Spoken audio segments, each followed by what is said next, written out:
A new crisis unfolds in Sudan as a city is trapped between warring factions. The humanitarian conditions in el-Obeid are egregious. I'm Carolyn Beeler. And I'm Marco Werman. Today, relief groups say the world is willfully looking away from Sudan. Also this hour, the latest on France's far right after a big court ruling changes the game. An immigrant from Nigeria just finished college in Texas after spending a month in ICE custody. I would say that my experience in detention was dystopian. And oil. It fuels the economy in Alberta, Canada. Indigenous communities there say drilling is also making them sick. Nobody trusts the water anymore here. Plus, if you liked Cape Verde's brand of soccer, wait till you hear their music. All that and more today here on The World.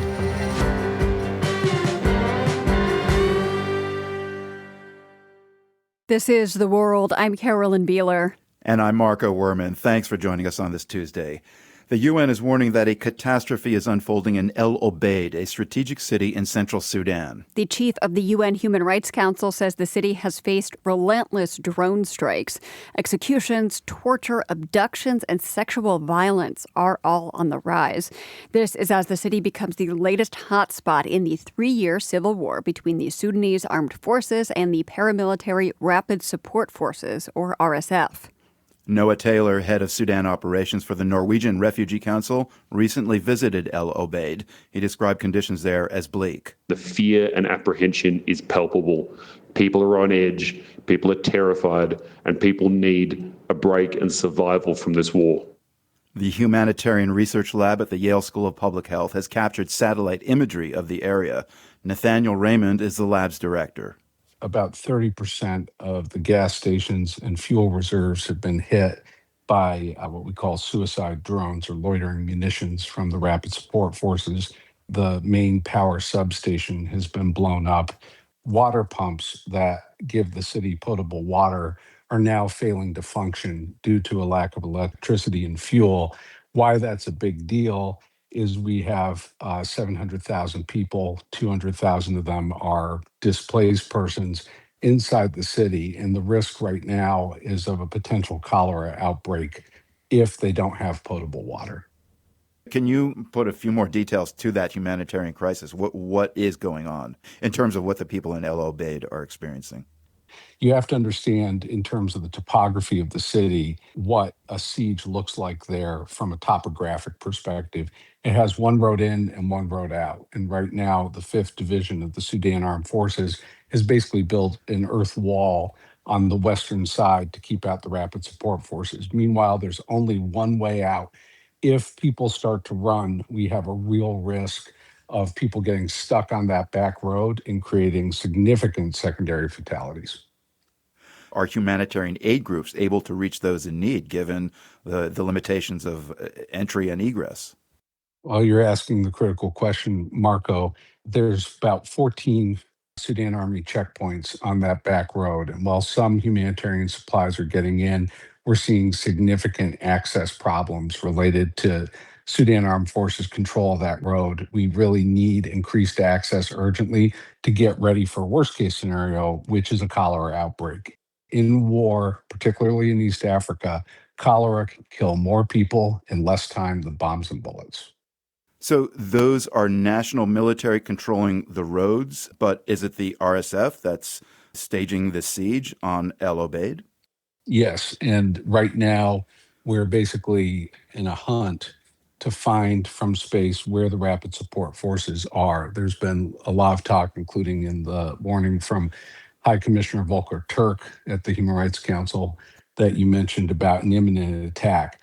Our job is to find out where RSF is positioning. Basically, the city is a funnel, and we need to find out whether RSF is working to cut off the back door out of that funnel. So geographically, el-Obeid sits almost halfway between the capital Khartoum and the far west of Sudan, where Darfur is located. What is the strategic importance of el-Obeid in Sudan's civil war?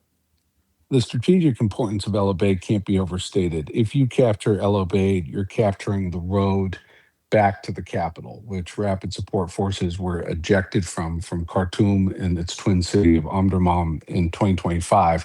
If they can take el-Obeid, They basically have engaged a tactical breakthrough that now puts the capital back under threat. And so for both SAF and RSF, el-Obeid is an existential battle because whoever controls that juncture point controls the next phase in terms of tempo and trajectory of the war itself. And the RSF figures if they attack and conquer and do that to enough cities, they can claim victory? They are now playing even for a draw.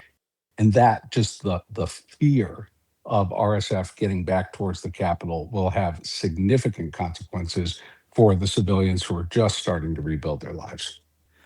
We saw last year, Nathaniel, in the city of El Fasher, about 300 miles to the west of el-Obeid, citizens went through a violent months-long siege, repeated attacks, and an ensuing humanitarian crisis. How does what's happening now in el-Obeid compare to that?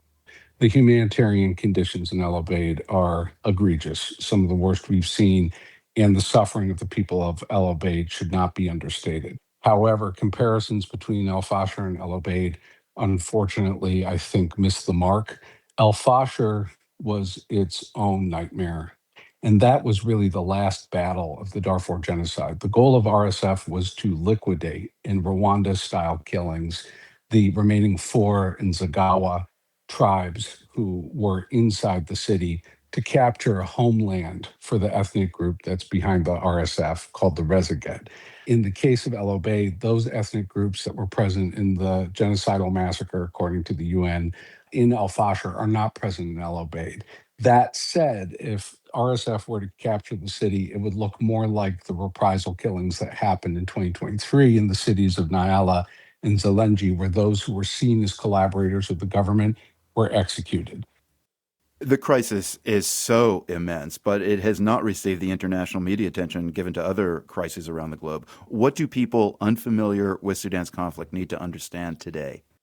They need to understand one thing is that this is not a civil war in the simplest sense. It's a proxy war between the backer of the RSF, which is the United Arab Emirates, and the backers of the National Army, the Sudan Armed Forces, which includes Turkey, Egypt, and Saudi Arabia. This is a proxy fight for Sudan's resources and for geopolitical positioning. And this is not a forgotten crisis. It's a willfully ignored one. The US, the UK, and the EU has made a choice that the strategic relationship they have with the United Arab Emirates really matters more than the lives of these people. I mean, you must have thought about the international bodies or leaders who have the weight to step in and say, this needs to stop. So do they exist, and what are the carrots and sticks that they could use to accomplish that? Well, 2 weeks ago, I was in London testifying to the United Kingdom's Parliament about the Foreign Office of the UK government's failure to respond in Al Fasher when we were providing them intelligence assistance to try to stop that massacre. And really, what's so frustrating here is that this isn't an episode of Murder, She Wrote. We know what's going to happen. We know what RSF is trying to do. And really, the missing integer isn't information. It's political will. You know, Nathaniel, I was struck by something you said earlier. Something like, we at the Yale lab are on the hunt for the rapid support forces. I mean, it seems that you at Yale should be assisted by other international players. Is it basically you and the Yale Humanitarian Research Lab that are doing this work? And how would it change if there were more players making clear the map of who's involved in this war? Norman MacLean said famously, Marco, that it's a miracle the universe survives primarily on volunteer help. The Yale Humanitarian Research Lab here is John McClane in Die Hard on the 32nd floor of Nakatomi Plaza. We've been holding the watch now since the start of the Civil War. And while others are involved, this really needs to be a matter for the UN Security Council, not the epidemiology department of Yale. Nathaniel Raymond is director of the Humanitarian Research Lab at the Yale School of Public Health.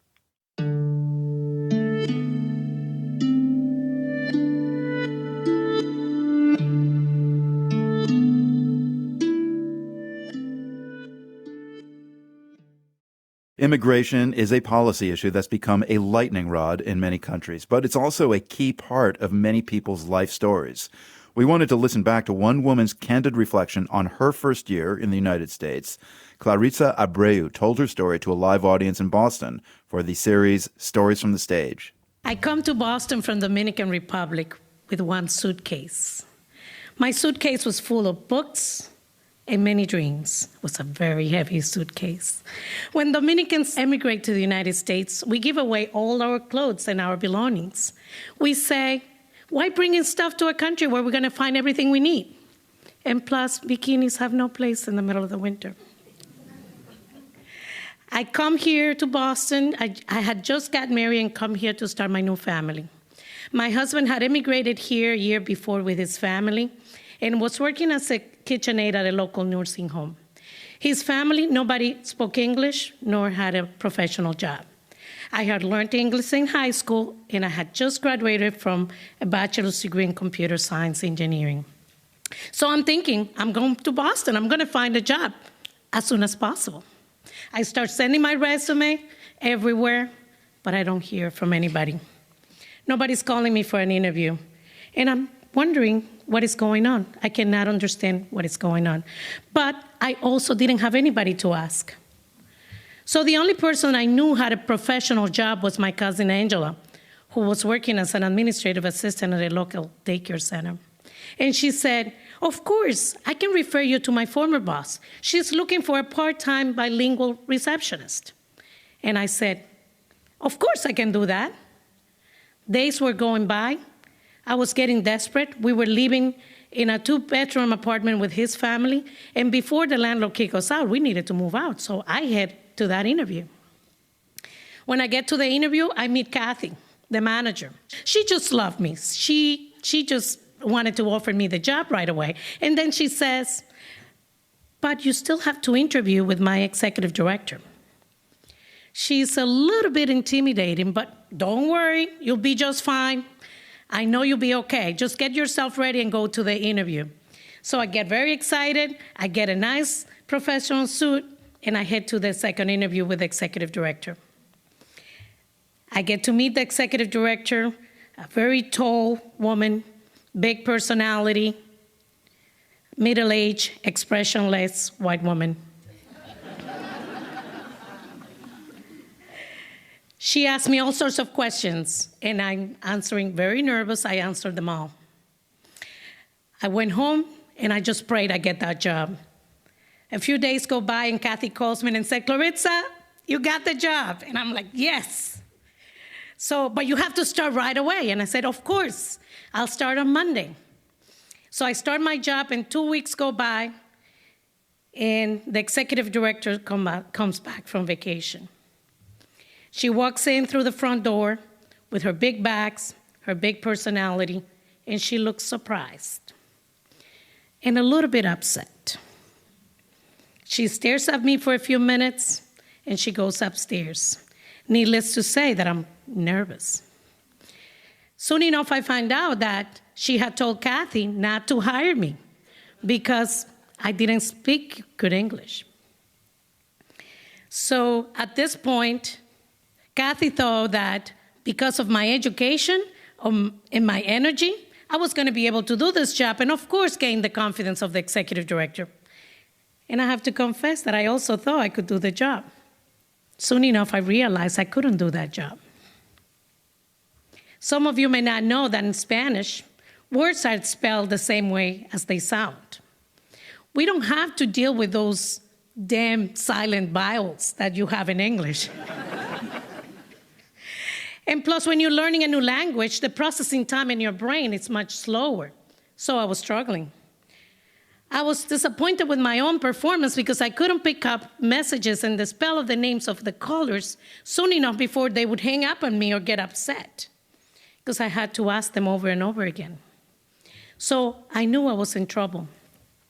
By then, we had moved out and get a rent-control apartment in Cambridge. So I'm concerned I'm going to lose my job, and I needed to do something. So I said, Clarissa, you got to do something. It occurred to me to grab the white pages. Do you remember those? I grabbed that book and walked down the street to the only person who spoke English in the family, my 12-year-old niece, Melissa. And I said, Melly, can you please dictate names and number of the book so I can learn how to pick up messages? And she's like, of course, Tia. So for 2 or 3 weeks, we sat down every night for her to dictate names and numbers, and I became a master speller. I was so proud of myself.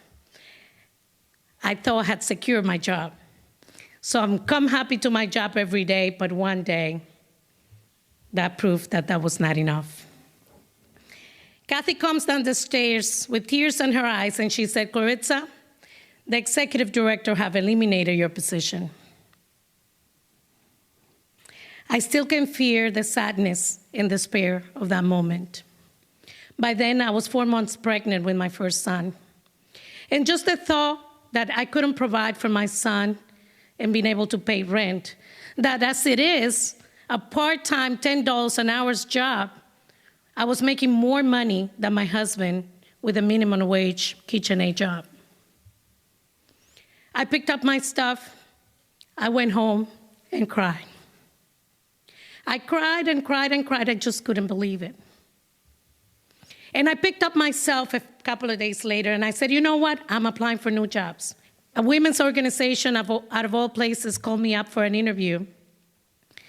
And I went to the interview, and when they saw me pregnant, they looked at me like I had 3 heads, and I never heard from them. Days went by, weeks went by, and I still cannot believe, up to this moment, that her executive director herself called me back, and she asked me to come back. And this time, she offered me a full-time job. I heard there was a lot of chaos in the front office, and people were just asking, where is Clarissa, where is Clarissa? I worked there 1 more year, and as you remember, I was a computer engineer. So I developed a software for them, and I used that experience as a reference to get my first software developer job. Fast forward, many years later, I am an executive, and I have my own company. Clarissa Abreu told her story for a live event series in Boston, GBH's Stories from the Stage. She said she thinks of her first year working in the U.S. as a reminder, as a leader, to be patient and understanding. You never know, she says, what other people may be going through. More global stories coming your way. Stay with us. You're listening to The World.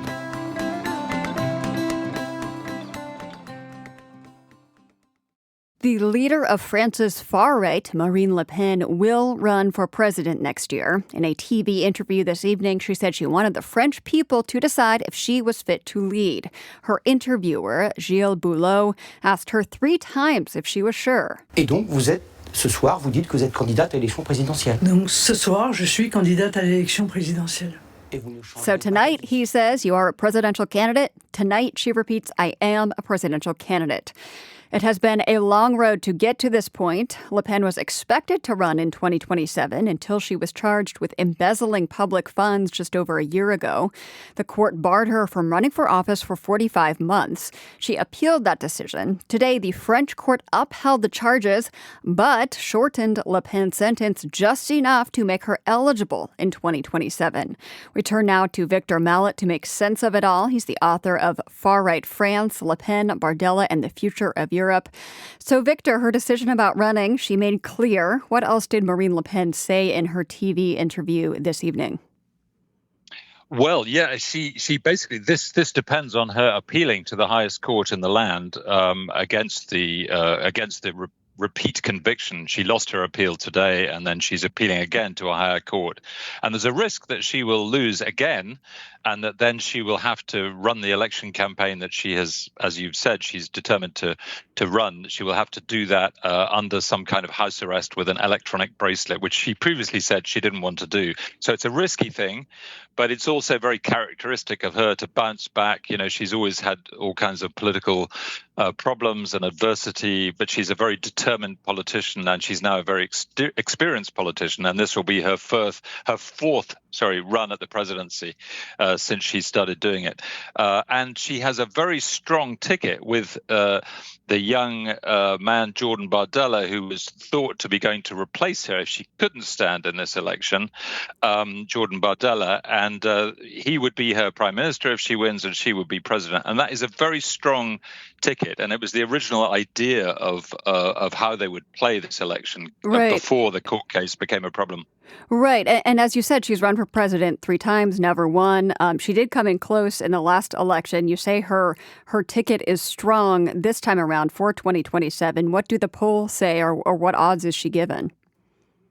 Well, both she and Bardella, who's her sidekick, her protege, as it were, are running top of the polls. In fact, he's even more popular than she is if he was to stand for president himself. So, they are the 2 most popular politicians in the country. The party is the strongest party. It's the biggest party in the National Assembly and in the European Parliament. So this is a pretty powerful combination. So what used to be a sort of a fringe, extremist, far-right party, tainted with neo-Nazism and fascism, is now really a mainstream party in France, and they're hoping to get all those extra votes from the old traditional right that they didn't get before, and to win the presidency. If her protege, Bardella, as you said, is actually polling better than Le Pen herself, why did the party not make the decision to actually just put him on the ticket for the presidency? Well, the party didn't have any say in this. This was really her decision. Okay. She appointed him, and she is really running the show still. So this is very much her decision. But the other thing is that he is incredibly young. I mean, he is 30 years old. He would be 31 if he became president or prime minister, and really is quite young. So a lot of people thought that although he was, most popular in the sort of the run-up to the election, when push came to shove in the second round, which is the runoff, as it were, between 2 candidates, a lot of older French voters might hesitate before choosing someone like Bardella, who has no real experience of never had a proper job, really, didn't finish his degree, doesn't have a lot of experience, unlike Marine Le Pen, who has been a lawyer. She's been a long time in politics, and she's a known quantity, if you like, and he is not a known quantity, and he's very young. This court decision today upheld her conviction of misusing European Union funds to pay party staff. As you said, she has announced her intention to appeal. But is today's decision likely to impact her chances of winning? No, I don't think it is. I mean, everybody's known about this for many years, and to be fair, the RN, the Rassemblement National, her party is not the only party, and she is not the only politician to be targeted with these kind of accusations by the justice system. So one of Emmanuel Macron's, the current president's prime minister's, Bayrou, he's the leader of a centrist party, and he was targeted with these very similar allegations about using European Parliament funds for domestic politics. Jean-Luc Mélenchon, the far left leader, is in the same boat. So this is really something that's affected a lot of political parties in France across the political spectrum. And it's not and remember, this is not money that they put in their pockets.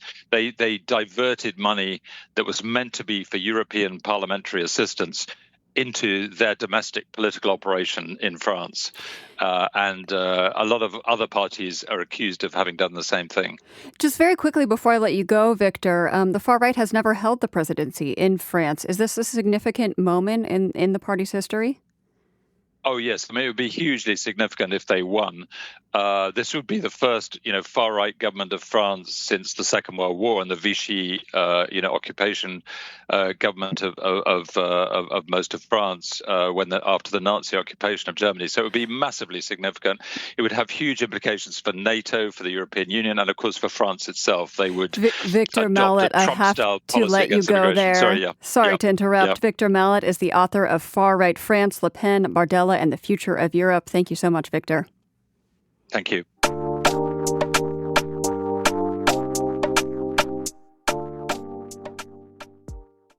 Oil is at the heart of just about everything in the Canadian province of Alberta. It's a big source of revenue and jobs, but the oil industry also brings concerns about health and the environment, especially for First Nations communities downstream. Alberta is considering separation from Canada in part to move away from environmental regulations, and it's those Indigenous communities with the most at stake. Now a new plan could pave the way for expansion of both the industry and its hazards. Here's more from reporter Liana Hosea in Alberta. Tar sands oil extraction is amongst the dirtiest, generating vast volumes of toxic waste stored in tailings ponds, so hazardous that birds have died on contact. The government is now considering letting industry treat and release it into the Athabasca River, which feeds First Nations drinking water.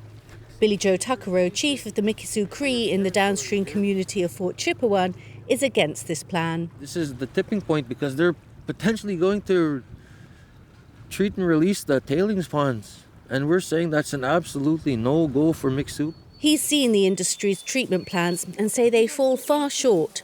He says his people are already suffering from leaks and spills from the ponds, and is now suing both Alberta and Canada over it. Nobody trusts the water anymore here. No way, not with the amount of cancers. My best buddy died from the rare bile duct cancer here in community. He would have been 28. Go by the graveyard. You'll see how full that place is. More than 1.5 trillion litres of waste has accumulated over the last 6 decades, and treating and releasing it has never been done before. This makes residents of Fort Chipewyan feel like part of an experiment. There's no way that I would want to be a science project. Environmental genocide is what's going to happen here. That'll be the doom of us. John O'Connor, the community doctor, is also concerned. He's already seen far too many cancers here, including rare ones. It is bizarre how much is happening in Fort Chip. Endocrine issues, it was rampant in the community, and tumours that were in the bile duct. But Dr. O'Connor says when he raised concerns, he almost lost his medical licence after officials investigated him for raising what they called undue alarm. I was trying to shed a spotlight on what I was finding in the community.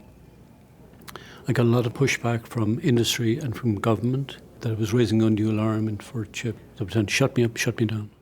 Dr. O'Connor was finally absolved, and subsequent studies done by the Alberta Cancer Board in 2009 and 2014 found 30% higher levels of cancer in Fort Chipewyan than the rest of Alberta. But the causes were never investigated.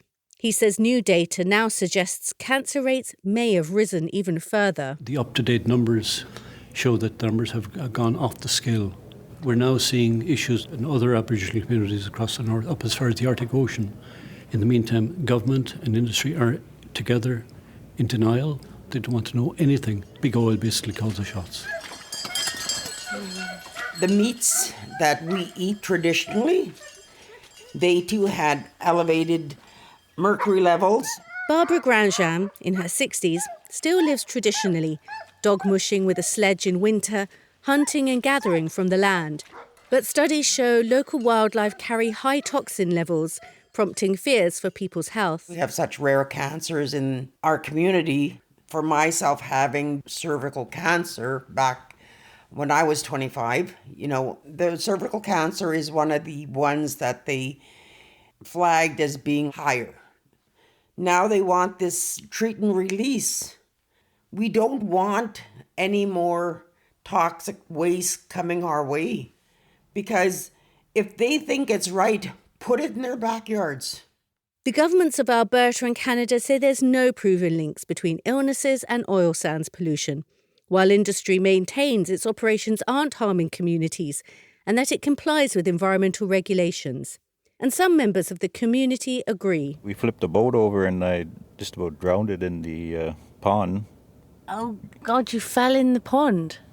Yeah, and I drank tailings. I'm probably the only guy who drank it. I'm still here. That was in 1989. Ernest Thacker works for the Mikisew Cree First Nation. He and others like him believe that complaining about the industry that employs so many could backfire. Without the oil sands, I'm not sure where we'd be. A lot of money comes into this community from that industry. It'd be nice to keep everything pristine, but I also want my kids to have a good life. Chief Alan Adams of the Athabasca Chippewa First Nation also campaigned on economic growth, but he's worried the treated water won't be clean enough. He asked oil companies why they couldn't reuse it in their own operations, and their response left him concerned. They can't use it. It just corrodes all the mechanics that over time it'll just eat up the whole plant. Tonight, the Prime Minister speaks out against Alberta's separation referendum. All this is unfolding against the backdrop of a separatist push to take Alberta out of Canada, driven by those who see federal environmental rules as holding back growth, as the leader of the separatists, Mitch Silvestre, explains. They've been suppressing Alberta's oil industry for 10 years, like literally suppressing it, keeping it on the ground. They come up with one reason or another why they can't expand our oil industry. And as a consequence to that, it's keeping us working at half throttle, so to speak.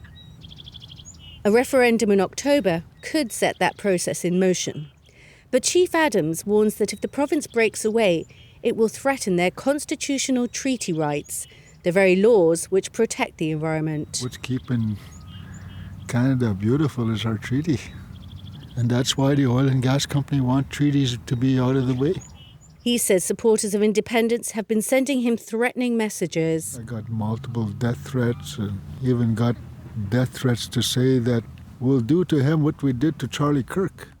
No one from the Albertan government was available for an interview.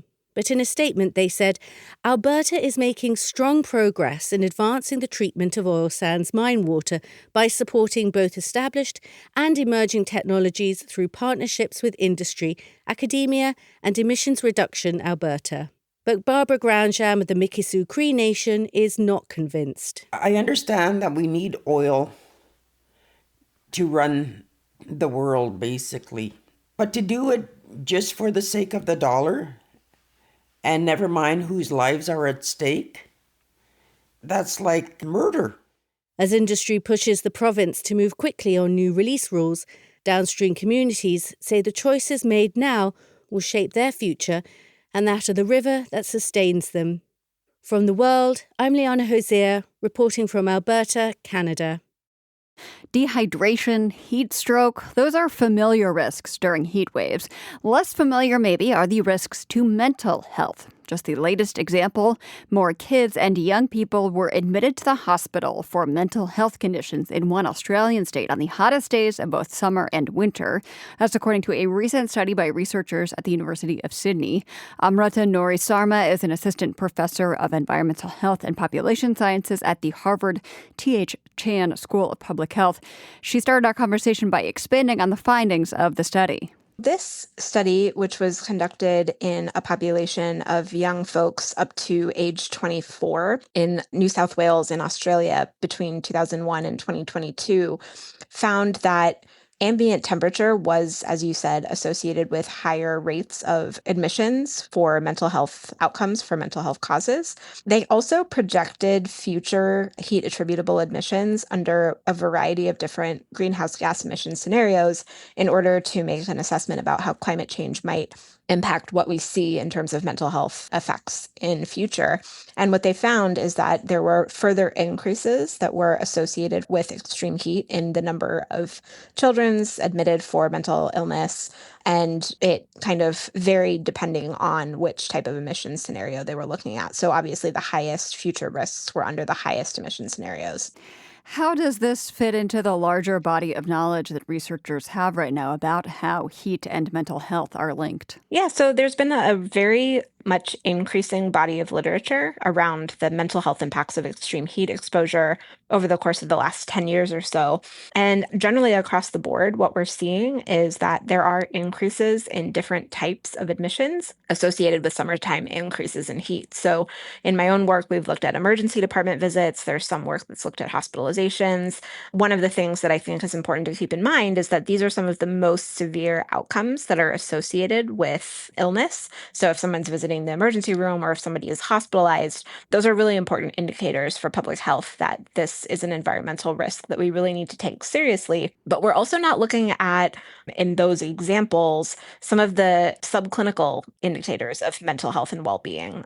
And also, it's really important to track things like outpatient. Are people more likely to seek out therapy or some sort of talk therapy or some sort of more upstream intervention like visiting a psychiatrist? So gaps in the knowledge there. But out of what is known, when we talk about hospitalizations and emergency department visits, what types of mental health conditions are we seeing an increase in? Is this anxiety, depression, schizophrenia? It's kind of across the board. We see important increases in mood disorders, anxiety disorders, stress disorders, schizophrenia, as you mentioned. Self-harm is another important outcome that's been studied quite extensively, and there have been increases that have been found with increasing temperature.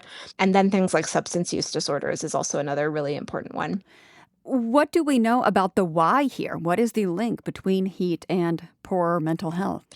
There are a lot of different theories about why this is happening. There are some biological pathways that I think are really important. One of the things that we tend to think about is loss of sleep. So we see these similar increases across these different mental health outcomes that don't have a lot of biological commonality, which kind of indicates that extreme heat is an external factor that's exacerbating people's potentially already existing mental health symptoms.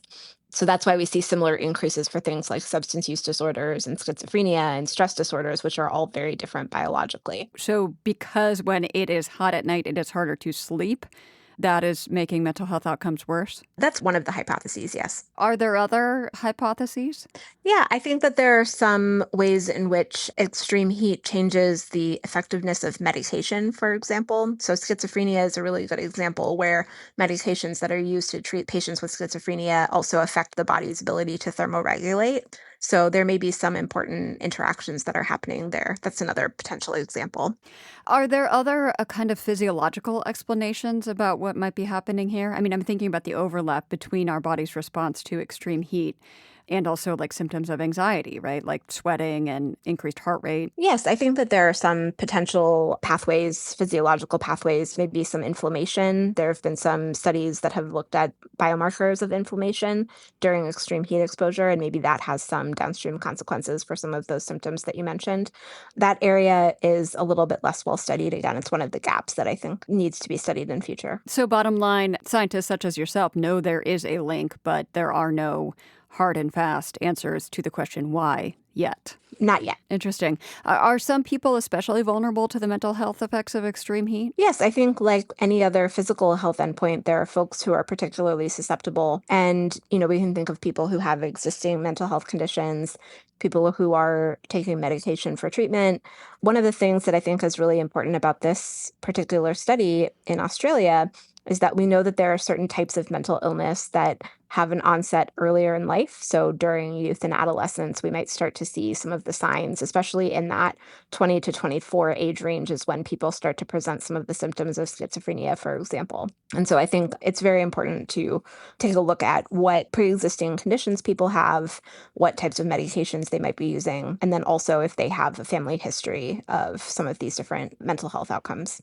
Other than the advice you might give for keeping your body healthy, like staying hydrated and keeping cool, are there things people should think about when trying to protect their mental health when it's really hot out? Yes. So one of the things that we always recommend, and this is something that I think works very well across a large array of different health outcomes when it's hot outside, is reliance on social networks, making sure that friends are checking in on their friends, that if you have a loved one that you know is particularly vulnerable, that they have what they need to be safe when it's hot outside.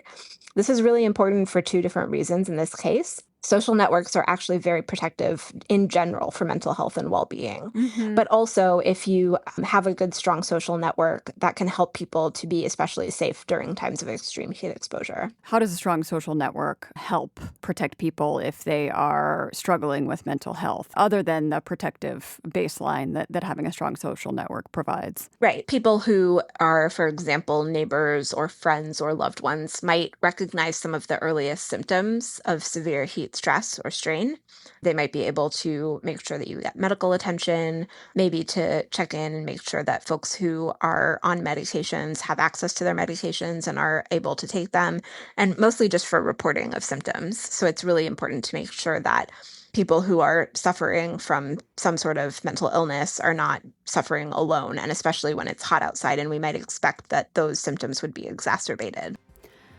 Amrata Nouri Sarma is an assistant professor of environmental health and population sciences at the Harvard T.H. Chan School of Public Health. The World is produced by GBH and PRX, broadcasting weekdays from the Nan and Bill Harris studio in Boston. You can find us online anytime at theworld.org. We've also got more reporting on our YouTube channel. We are at The World News GBH. I'm Marco Werman. And I'm Carolyn Beeler. Thank you very much for listening, and join us back here again tomorrow. The World is supported by the Andrew Carnegie Foundation, working to reduce political polarization through philanthropic support for education, democracy, and peace. More information at carnegie.org. By the Lumina Foundation, committed to a fair, universal system for learning beyond high school that offers every American the chance for a better life.